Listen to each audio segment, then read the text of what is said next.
When I was younger, I went on an overseas trip with my mom and stepdad to go see his side of the family. Almost as soon as we landed, they started arguing.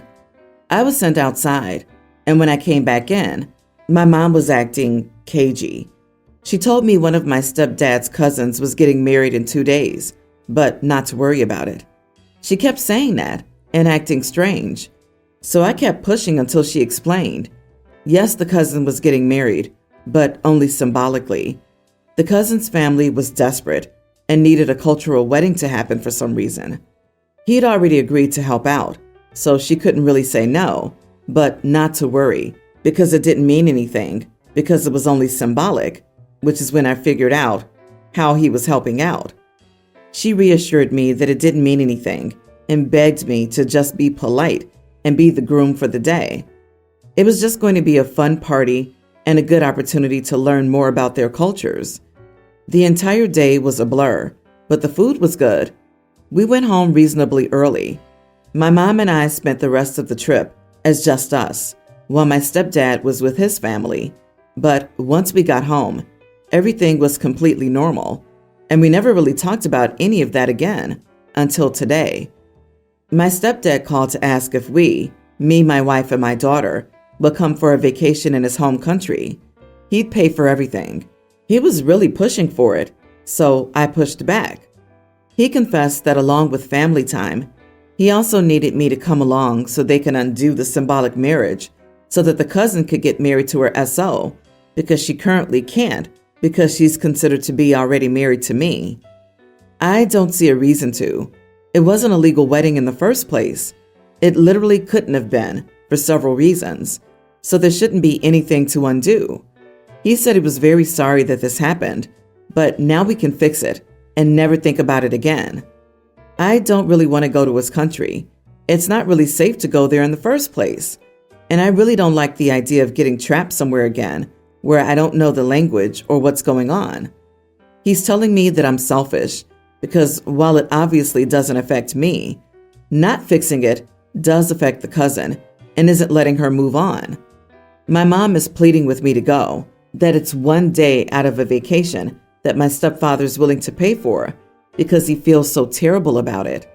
My wife doesn't think I should go because it's not safe, and it's not something that should be my problem anyway. I've asked my father, and he's torn. Obviously, I don't have to go, but if it's that easy, maybe a free vacation isn't a bad idea, and I'd be helping someone, but I don't want to. Wait, you were the one who was married? OMG, this smells bad to me. Don't do this crap again. Do you think it was a coincidence that you were on vacation when this symbolic marriage needed to happen? Nope. It was premeditated behind your back, sprung on you and your mom. Your mom recognized the danger you were both in if she refused, but she still knuckled under and lied to you about what was happening. Then she stayed married to the man who conspired behind her back about her son's fate for his family of origin's benefit. OP, listen, don't trust your mom or stepdad. They took you to a strange country to marry you off. Please don't go there with them. You might not be able to make it back. Just don't go. Stepdad married you off, symbolic or otherwise, against your knowledge, understanding, or will. Or their daughter. Holy crap!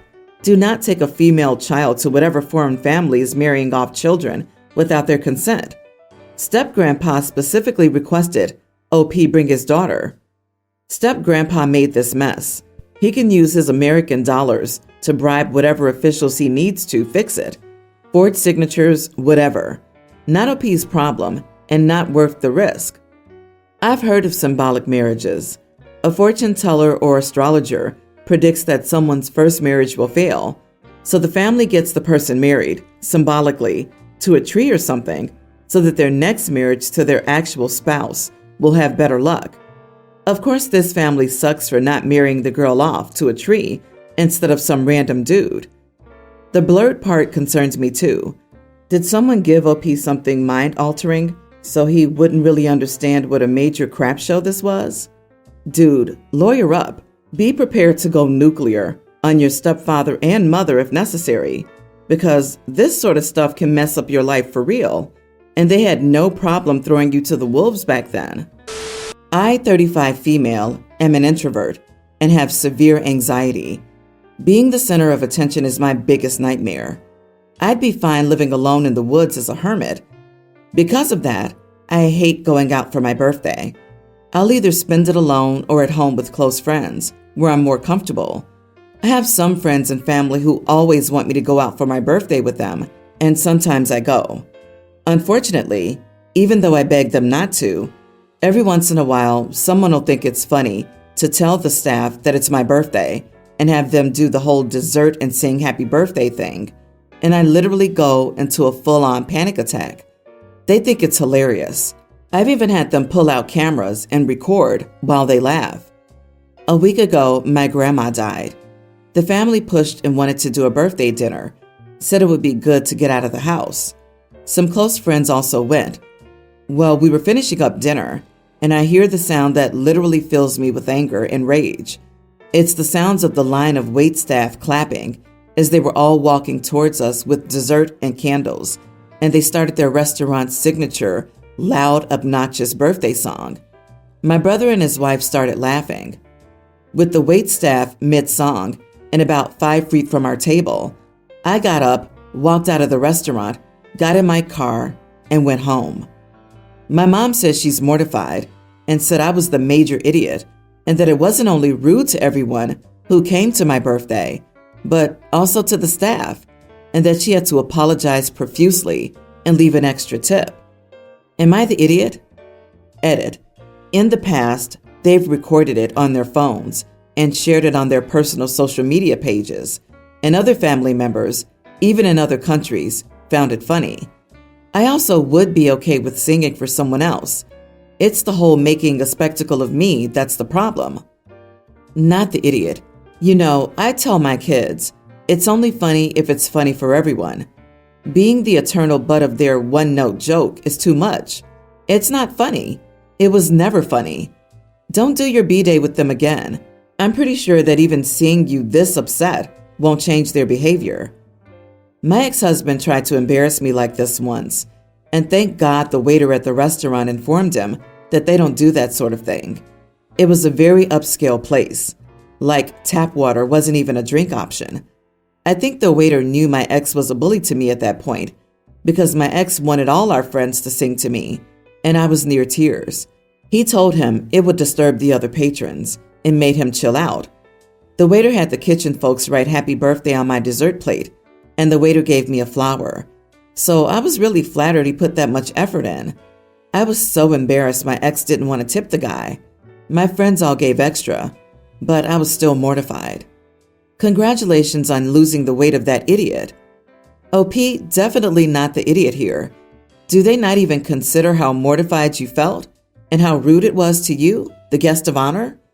It's completely ridiculous that they cannot respect you, your wishes, and your very valid need to avoid being the center of attention. If this were me, I would avoid having another birthday dinner with them. My best friend, Francesca, 28 female, and her husband, Michael, 30 male, passed away in a car crash.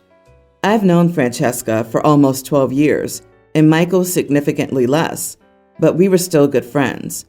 My fiance and I don't have any children because 1, I can't or won't birth them, and 2, we considered adoption and fostering, but haven't entirely made the final decision yet.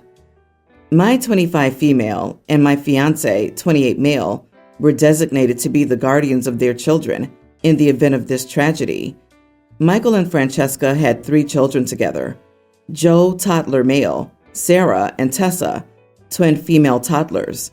However, recently, Michael's parents have been commenting on adopting Joe and his coming to live with them, and I've since put a halt to these comments. But Michael's parents have been spreading it around that it's their right to adopt their grandchildren, although they seem to only want Joe, which is its own bucket of issues. Not only do I not want to give up any of the kids, Joe's grandparents are old and on Social Security, and having a child in the house would strain their budget, let alone 3 that would have to share a room. Meanwhile, my fiance and I make around $300K a year combined. We're both software developers. The house that we're in has all the children in their own room. Although I know the books say you shouldn't, we'll also let them sleep in our room if they have a nightmare or are sad. Also, the twin girls like to sleep in each other's rooms, so they actually have 2 beds in both their rooms, and we generally don't struggle in the financial department. Since I've given Michael's parents a firm no in terms of adopting their grandchildren, I've been inundated with messages. There might be a legitimate concern, but it also feels like passive aggressiveness to me about relieving my burden and if I really think I'm up to the task of mothering 3 children at my age, etc., etc. I've also received a few letters saying I'm robbing Michael's parents of their child and that it's their right to have their grandchildren. I'm the idiot for keeping them from them. I will admit the kiddos and I had issues at first, but we enrolled them in counseling and went to family counseling as recommended by the kiddos counselor. So, am I the idiot for not relinquishing custody to the children's grandparents? Not the idiot. If your friends wanted the grandparents to be the guardians, they would have been named. It's also really crappy that they want to split those poor kids up. Good for you. You're an absolute saint for taking the kids into your home. Also, I would highlight that they only want Joe, meaning just the boy. OP, do not doubt your decision to keep custody, because by some miracle, they're not likely to treat them equally, even if they express their profound love for all their grandchildren. It would also be unfair to the children if you allowed them to be separated by giving away Joe's custody. I would absolutely lawyer up. They don't have their grandchildren's interest at heart, especially as they only want 1 kid and think it's okay to separate them. It's disgusting. It's telling that they just want the boy. Lawyer up, and I'd make sure no unsupervised visits happen till you are officially the adopted parents. And I'm sure you've spoken to their school and daycare and sports teams and know their grandparents are not approved to pick up the children. So my mother-in-law, I'm a gal by the way, LOL, came to stay with us for a few weeks till her home was renovated for Christmas. The problem is that she's been randomly walking in on me while I'm in the bathroom. Thankfully, not once has she seen me naked because I started picking up on her behavior after the second time in a week. She'd barge in, turn, say, "Oh, sorry," and close the door. I tried talking to my husband about it, but he kept ignoring me and then flat out said, "So what if she accidentally saw you naked? She's family." He seriously said that. We have a lock and I could have used it, but I have past trauma from locking or being locked in a room after my brother locked me in a bathroom when I was 5. So I came up with this idea. I'd go inside the bathroom, pretending to use it, and wait for her to come. 'Cause honestly, it's deliberate at this point. When she accidentally barges in, she'd see me in a weird or awkward position. For example, doing a ballet stand, standing on the toilet, or standing facing the wall with my hands up, fully clothed, of course. I could see how awkward and weird this would be for her because she'd stand there for a few seconds, trying to figure out what I was doing. It was hilarious at first, seeing her initial confusion, but she told my husband about it, claiming she caught me practicing rituals in the bathroom. I cleared things up and revealed the reason why. My husband was livid. He called me childish and said that I made his mom feel terrified and weirded out by my behavior. He said I should have acted maturely and locked the door instead of playing mind games. Am I the idiot? Not the idiot. You went the funny way, and that's dope. Your husband, however, is an idiot. He expects you to be mature about it, but he doesn't expect his mother to knock on the stupid door before walking in? This is the weirdest power play, to walk in on you in the bathroom continually. Your next pose should be facing the door, giving her 2 middle fingers. I hate victim shamers. He's mad at you because she barges in on you in the bathroom in your home that she's a guest in, but gets mad at you for weirding her out and causing her grief? What? It's her fault. Girl, get some jelly, red if you can, and smother it on your face and when she walks in, eat it like a caveman. Then when your husband asks, you were stress eating. Walking in on somebody doing a ballet pose in the bathroom is terrifying, but barging in on your daughter-in-law and making eye contact while she squeezes out a dookie after being told repeatedly not to barge into the bathroom is normal behavior? Getting really sick of these spineless partners who can't stand up to their moms. Your hubby is full of crap. That's an inventive and humorous way of dealing with this creeper of a mother. You're all adults. Most adults know not to go in the bathroom when the door is shut. This is a great, funny type of revenge. You gave me a good chuckle. However, maybe you should get therapy about locking a door. Not just for this, but at least you can put these issues behind you then. And seriously, OP, please address your husband's attitude. He shouldn't invalidate you. Sounds like you need some couples therapy too.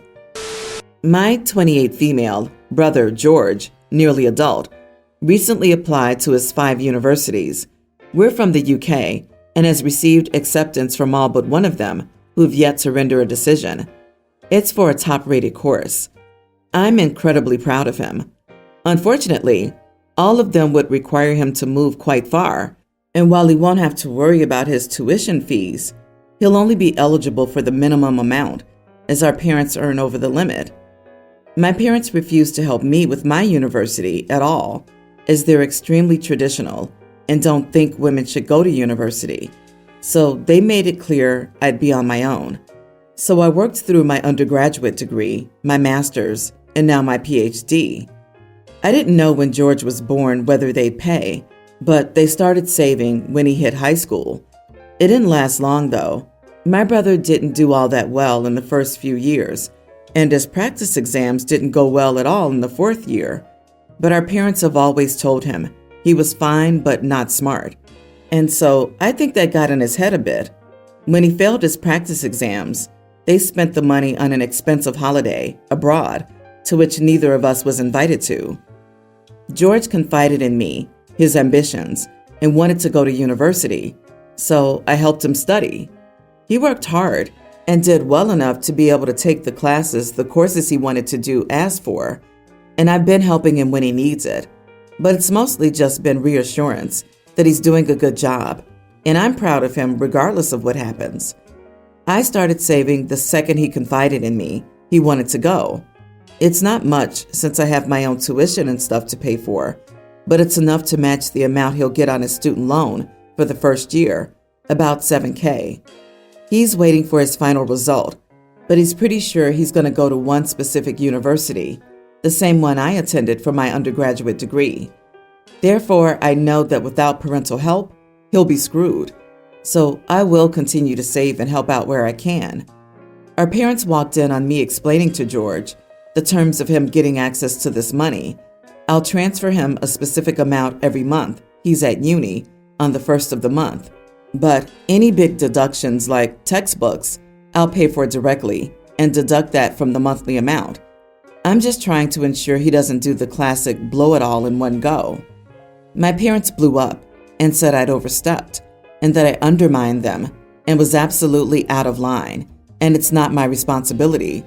I agreed and told them it wasn't, but if they'd been responsible and had believed in him, I wouldn't have to. I don't feel like I did anything wrong, but I also feel extremely guilty. Am I the idiot? I have no idea how your parents can be so heartless towards their children's futures and then get mad at you. This is mind-boggling. You're an amazing sibling, certainly not the idiot, even slightly. Good on you for your own studies and for supporting your brother. Also, I think calling your parents traditional is being very generous to them. Right. Imagine being angry that your kids love and support each other so much that they'll step in and cover for your failures. I wonder if your parents wanted to send anyone to university. First, they don't pay for you as your female, then don't pay for your brother for some reason. I think they just wanted to party with the money all along, and it's their money, but they want to pretend they had other intentions. I agree with you. They not only didn't help your brother, but they also disincentivize him and now are mad that you're helping him instead of them doing it? Not the idiot. They're not mad that you're doing this. They're mad that you're making them look bad. They would prefer your brother not go to university instead of looking like they didn't help.